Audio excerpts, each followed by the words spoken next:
Thanks for joining. If you would you take 30 seconds to just introduce yourself to our audience? Okay. My name is Jeanette Bennett. I'm a magazine publisher. We focus on largely the Utah market, so we have Utah Valley Magazine, Utah Valley Bride, Business Q, and then we have some national products that we do, including Prosper Magazine, Celebrating Women Magazine, and we do a lot of publishing for network marketing companies and Parade of Homes events around the country. Excellent.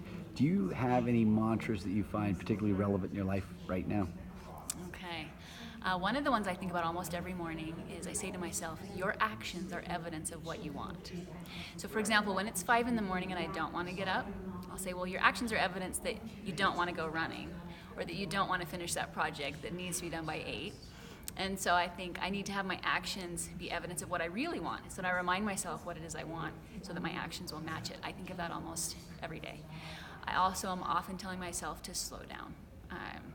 Just because sometimes I'm in such a hurry that with people and with projects that I've always been happy, but I haven't always savored every moment.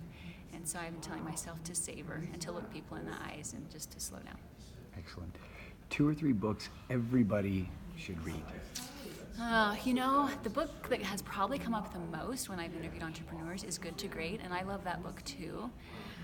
Who Moved My Cheese is one that has been helpful. I'm a print magazine publisher. We also have things online. But the cheese has moved. Before we started our magazine, or when we started our magazine, it was before Facebook and before Instagram. I didn't send a first text until about 4 years into owning the magazine. And so the world has changed. The cheese has moved.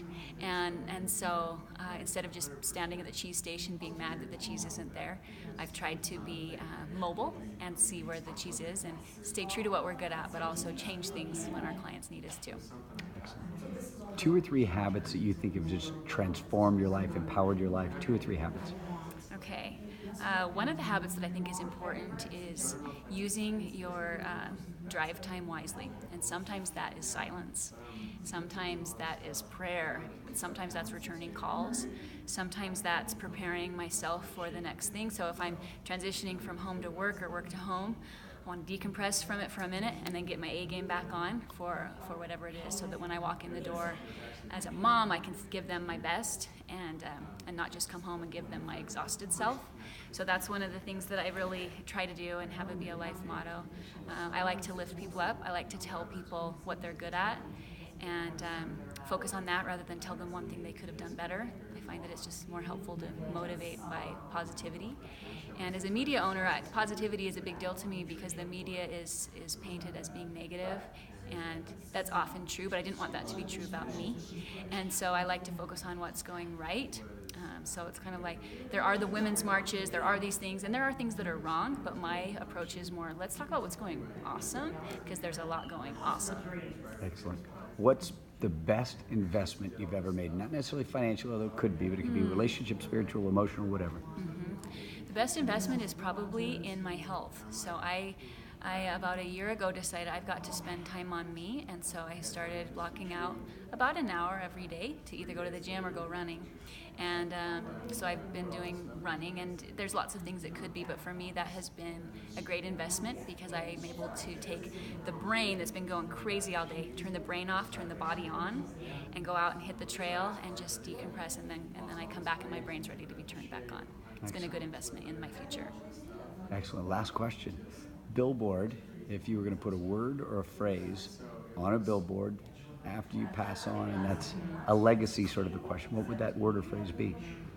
The word that comes to mind is love. That's really, we need to love what we do. We need to love our families. We need to love our coworkers. And I think we need to love even people that we don't know. We need to look at them and say, you're a child. You have a mom. You have people who love you. So there's something lovable about you. And I think our communication and Twitter and everything would be more civil if we could just see that people are worthy of love. Jeanette, thank you so much. Thanks.